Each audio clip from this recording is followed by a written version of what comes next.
Hey there, just a heads up, this episode of the Judo Science Podcast was created with help from AI. Some of the voices you'll hear are synthetic, but the ideas come from real research and real judo.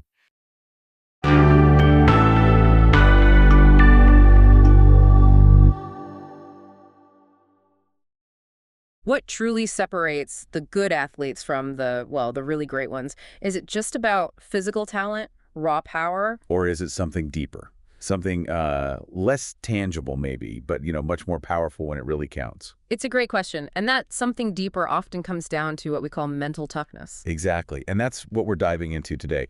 We're looking at mental toughness specifically through the world of elite judo. That's right. We've got some fascinating material here, insights from a scientific study on Turkish judokas, another qualitative study looking at Portuguese athletes. And also this really compelling personal story, a kind of real-time experiment in judo training. It's quite a mix. So our mission really is to pull out the key insights for you, give you a shortcut to understanding what mental toughness actually is. Yeah, how it shows up under pressure, and maybe some surprising lessons it holds, not just for athletes, but, well, for everyday life too. You'll hear about specific traits, some concrete examples, and interestingly, how even an expert coach can sometimes miss the mental side of things. A blind spot, really. Okay, so let's unpack it. Mental toughness. What are we actually talking about? Well, fundamentally, it's seen as this crucial psychological factor for success in elite athletes. It gives them a competitive advantage, right? Especially in high-performance situations. Definitely. And one of the studies we looked at, the one with the Turkish judokas, it sort of boils it down to 4 key things. Okay, what are they? Motivation first, then coping with pressure, concentration, and finally, confidence. Those are like the 4 pillars according to that research. Right. Motivation, coping, concentration, confidence. But you can also look at it a bit more broadly. It's like a psychological edge. Could be natural, could be developed. An edge that gives them better skills in things like determination, focus. Confidence, control under pressure. All crucial for handling the demands of top-level sport. It's really about performing well consistently, even when everything feels like it's going sideways. Absolutely. Keeping it together when the pressure is immense. And that personal account you mentioned, it really brings this stuff to life. Oh, it really does. It's a first-hand story of a judo practitioner who just went all in. An intense 4-month training experiment. How intense are we talking? 5 hours a day. Yeah. Every weekday. For 4 months straight. All building up to the Malaysian Senior Nationals. Wow. 5 hours a day. That's serious commitment. It is. But what's really striking is how he struggled initially. For the first 2 months, he said he was actually deteriorating mentally. Really? Going backwards? Yeah. And here's the kicker. His coach, who was an ex-Olympian, apparently had a complete blind spot for mental issues. How so? Well, the coach himself had never really experienced those kinds of mental blocks as a competitor, so he didn't easily recognize them in his student.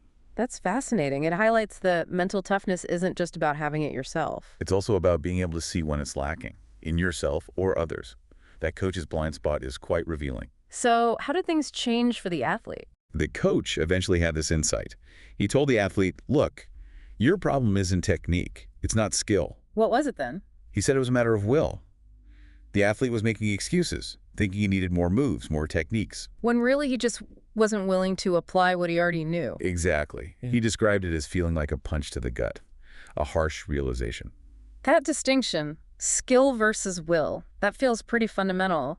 How often do we maybe tell ourselves we need more skill when actually it's about the will to push through? It's a really powerful point. Yeah. And this idea of discomfort kept coming up for him. Like with the weight cut, I saw that mentioned. Yeah, exactly. He had to cut 7 kilograms from negative 73 kilograms down to negative 66 kilograms. That's a significant drop. What did the diet involve? Must have been tough. Oh, yeah. Strictly 1,000 calories a day from meal plans, plus some fruit, some canned fish. He mentioned a very specific McDonald's order he looked forward to. I bet. But the point is, while he did make the weight, the whole process really exposed his underlying issue.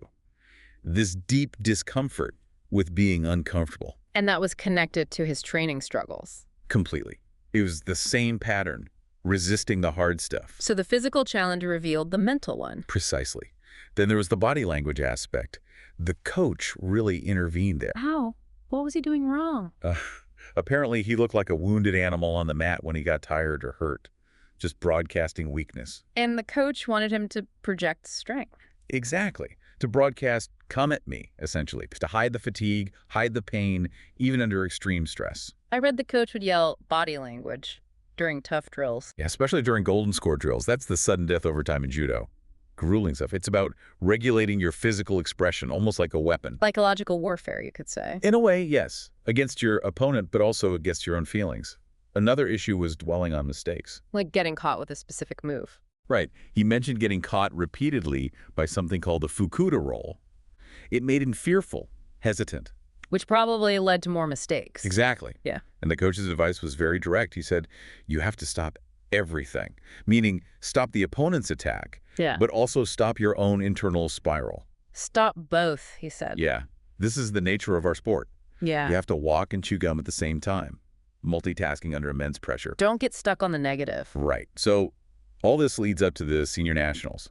His first match sounds incredibly dramatic. What happened? He got a deep cut above his eye early on. It kept bleeding, risking disqualification. Oh, wow. Did he have to stop? They taped it up, but he ended up fighting basically with one eye covered. Lost his depth perception. His contact lens crumpled. That sounds awful. How long did the match last? It went on for 11 minutes of actual fighting time, which apparently was 16 minutes total with all the stoppages, including a long golden score period. 16 minutes. Injured, half blind. He must have been exhausted. Totally. He said he was going on tilt, just mentally breaking down. But he won, right? How? Here's where the coaching comes back in. The coach noticed the opponent was also exhausted. But unlike his athlete, the opponent hadn't had that body language training. He was showing his fatigue. Ah, so the coach saw a weakness. Exactly. And he subtly coached his guy, even in that state, to basically trick the opponent into getting 3 penalties. Which is a way to win in judo. Yes, a strategic win engineered through recognizing and exploiting the opponent's lack of, mental fortitude, or at least the appearance of it. Tactical mental toughness, perhaps? Or just smart coaching? I think it's both. The coach's tactic relied on the opponent's mental state, and the athlete had to have the toughness to execute it despite everything. Despite that huge effort, he lost his next matches pretty quickly, which suggests his mental reserves were maybe depleted. And what was the coach's takeaway? The coach's feedback afterwards was gentle but direct. He basically said he wouldn't have been afraid, even if he'd lost an eye, that the athlete was already defeated mentally before stepping back onto the mat for the later fights. Tough words. But followed by something profound. We are human. We are not dumb animals. Unlike animals, we can change our nature. Meaning we can learn and grow from these experiences. Exactly. It's a powerful message about our capacity to develop mental strength. This whole personal journey gives such a vivid picture. It really does. So how does this visceral, real-world experience stack up against what the researchers have found more formally? Well, let's look at that Portuguese qualitative study. They interviewed 12 judo athletes, a real range from non-elite club players right up to Olympic medalists. So a good cross-section of experiences. Definitely. And what's really interesting is they found 6 attributes that all 12 judokas, regardless of their level, identified as crucial for mental toughness. Universals then. What's the first one? Emotional regulation. Basically, staying calm, controlling those useless thoughts, negative emotions, anger, fear, anxiety, so you don't choke under pressure. Makes sense. We saw that in the story. Number 2. Resilience. That capacity to adapt positively when things go wrong. Persisting, pushing through difficulties, not giving up even after a bad training session or when you feel off your game. Bouncing it back. Okay. Third is self-confidence.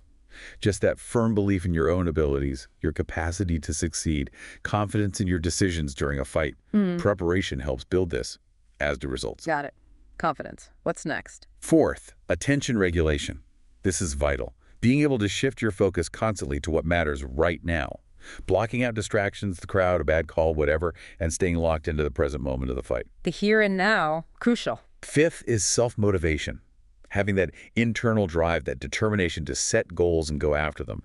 Maybe even being a bit stubborn or obsessed about your ambitions. That inner fire. And the last one. Number 6 is optimism.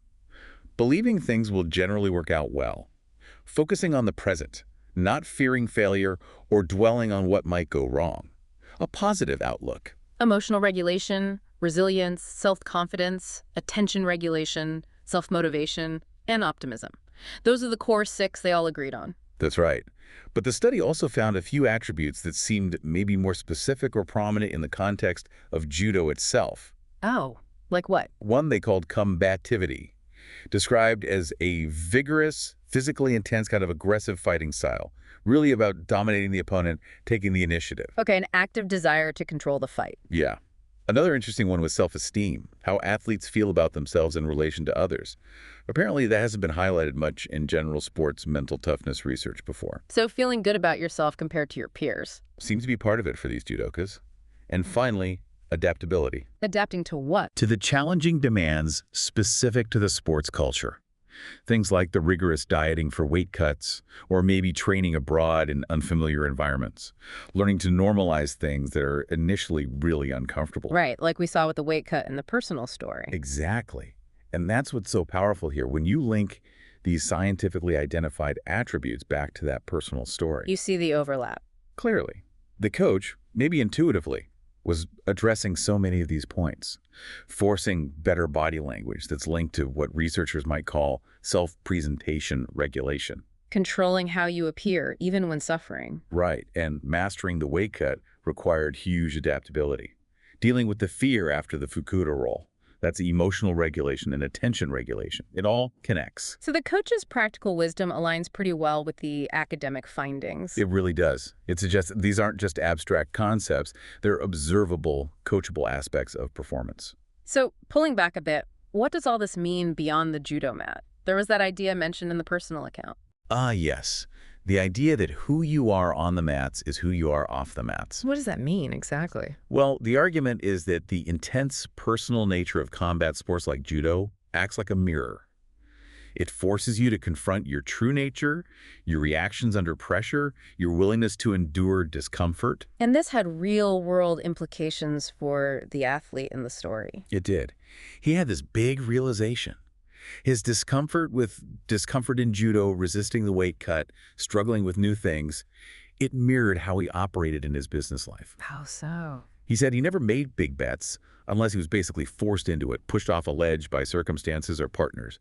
He was too uncomfortable with the chaos of making large, uncertain moves himself. Wow. So his judo struggles revealed a pattern in his professional life. Exactly. It made him realize he needed to actively seek out uncertainty, to build that tolerance for discomfort, not just in sport, but across the board. It's a profound insight. That your capacity for discomfort in one area might predict your courage elsewhere? That seems to be the takeaway.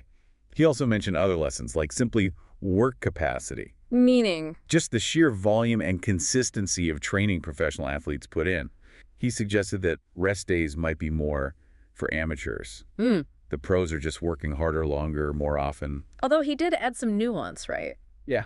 About weaknesses and strengths. Yeah, that was interesting. He acknowledged that a trait like being very thoughtful, which might be a disadvantage in the heat of a judo match where instinct is key, could actually be a huge strength in, say, a legal career. So context matters. A weakness isn't always a weakness. Exactly. It raises good questions about how we label these traits and where they fit best. Okay, so let's try and wrap this up. We've seen mental toughness defined by things like resilience, emotional control, motivation.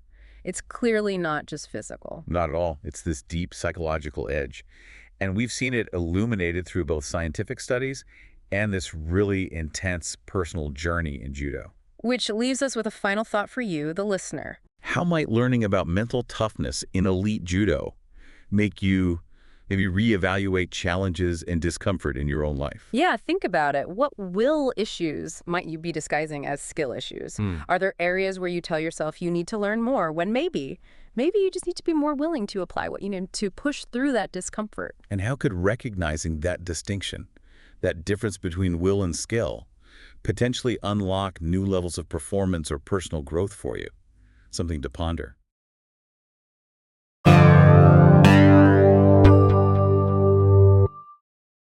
Next time on the Judo Science Podcast, Episode 14, Judo Match Pacing, How Fatigue Affects Performance,